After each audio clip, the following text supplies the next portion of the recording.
In the city of Cyprus, around 300 BC, lived a very wealthy merchant named Zeno. While on a voyage from Phoenicia to Piraeus, his boat sank along with all of his cargo.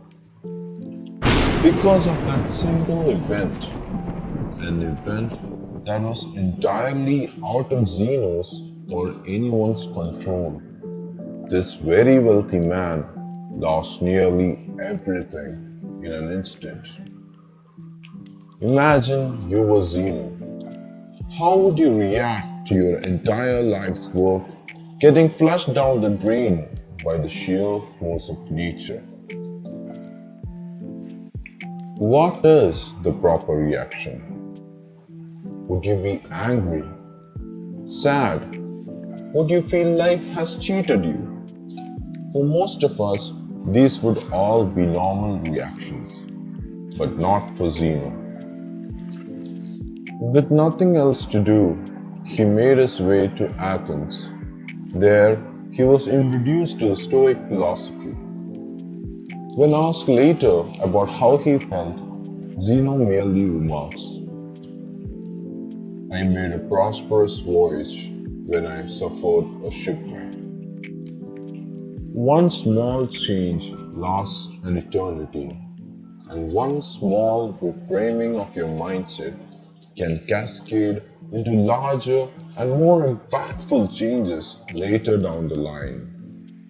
The core of Stoicism is the very definition of acceptance and indifference.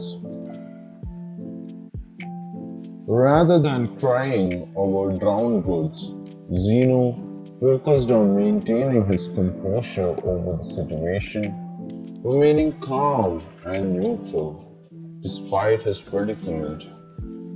Stoicism is much more than staying emotionless in the face of adversity. Stoicism is a way to view, describe, and understand the world. It is a way of life that has lasted for centuries. Stoic principles can be applied to situations today the same way it was applied thousands of years ago, and its benefits are just as impactful. Stoicism is a tool in the pursuit of self mastery, perseverance, and wisdom, something one uses to live a great life. Many of the greatest men in history, from George Washington, Walt Whitman, Frederick the Great, to Theodore Roosevelt and Ralph Waldo Emerson, read, studied, and practiced Stoicism. Stoicism provides much needed strength, wisdom, and stamina for all of life's demanding circumstances. Perspective is everything, and everyone in the world has different experiences and thus different perspectives on things.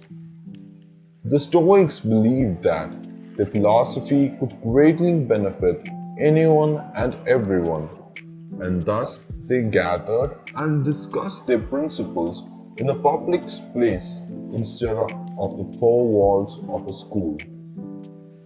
As a result, Stoicism became one of the very few philosophies which was practiced by a very diverse group of individuals. For example, Epictetus, a slave and a cripple, to one of the greatest Roman emperors, Marcus Aurelius, found meaning in this way of life.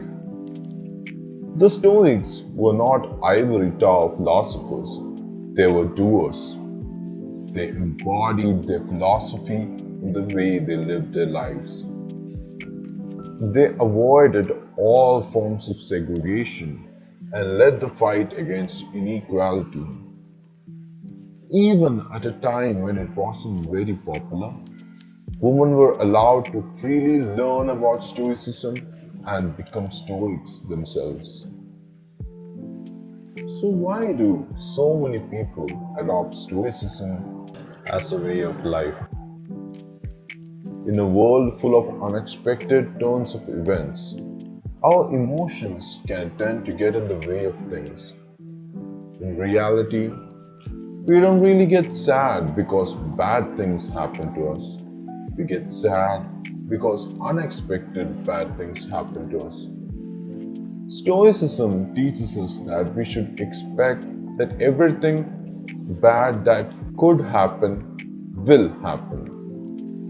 Picture the worst outcome and be content knowing that it could happen. One of the Stoic principles is known as voluntary discomfort, an exercise aimed at increasing feelings of inner peace and gratitude. Sleep a night on the floor. Don't use social media for a week. Or try not eating sugar for a day. The goal is not to punish yourself, but to quiet your appetites for material possessions and sensual pleasures. Increase the appreciation for what you already have and to prepare yourself against future misfortunes.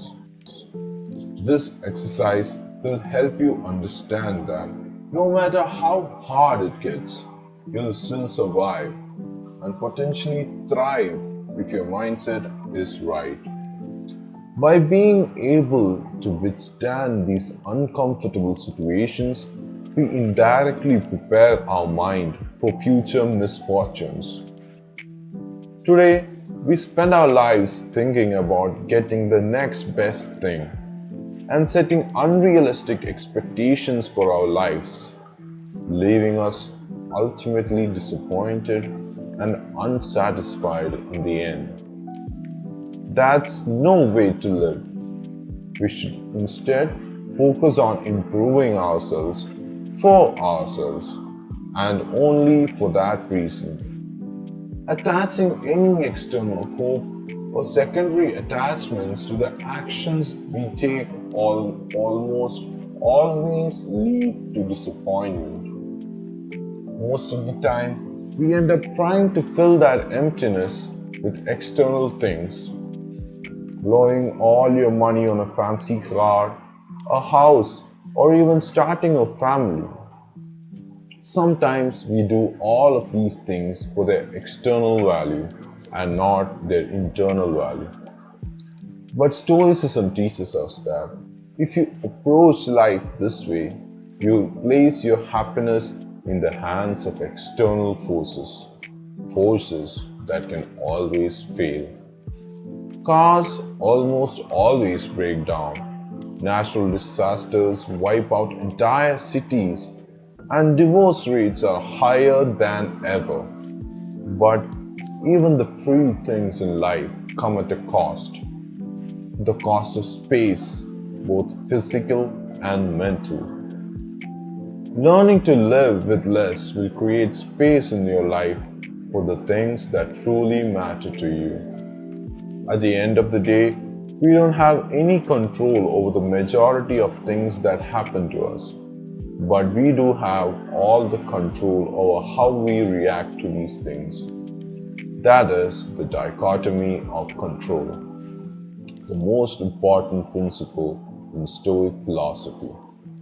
Stoics teach that we must learn to separate what we can control from what we cannot control. We need to determine our value not from things we can't control, but from the things that we can. Striving towards goals is a good trait, but breaking down when those things don't go your way is, in a Stoic point of view, useless. These are the four main virtues of Stoicism. They stand as pillars over which the entire Stoic philosophy is built upon. They are wisdom, courage, temperance, and justice.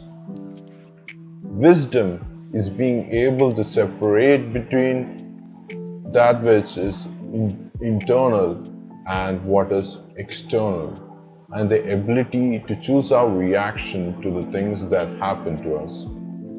As Viktor Frankl said, between stimulus and response, there is space, and in that space, is our power to choose our response. Courage. Two words: persist and resist. Temperance or moderation is doing more with less, saying more with fewer words.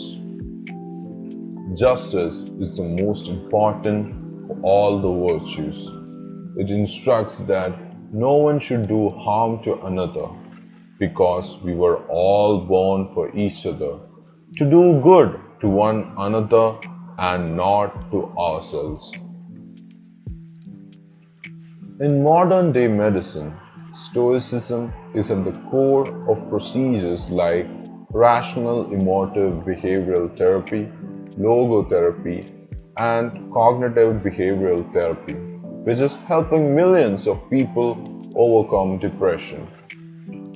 REBT helps patients to identify negative thought patterns that might be causing emotional and behavioral issues. It allows you to challenge the reasoning behind all these negative thoughts with logic, and when you realize that many of them are unfounded, you can then replace them with more productive and healthier beliefs. Logotherapy, on the other hand, is based on the Stoic principle that humans are driven by purpose. Even in the darkest of situations, we can fill our lives with meaning and happiness by simply finding out what that purpose is. As many of us know, though, this is easier said than done. It is a process. We have to rewire the way we think. To fix our problems with happiness, we must practice self-worth. By redirecting our definition of value to the things that we can control, we can stop getting fixated on the things that we cannot control, and overall, we can lead a much happier and more fulfilling life. Stoicism helps us steer through past and present storms into calmer and more peaceful waters. And if our ship sinks and we all drown, we can take peace in the fact that we lived a good life, albeit not as long as we had hoped. Because remember, everything has an end.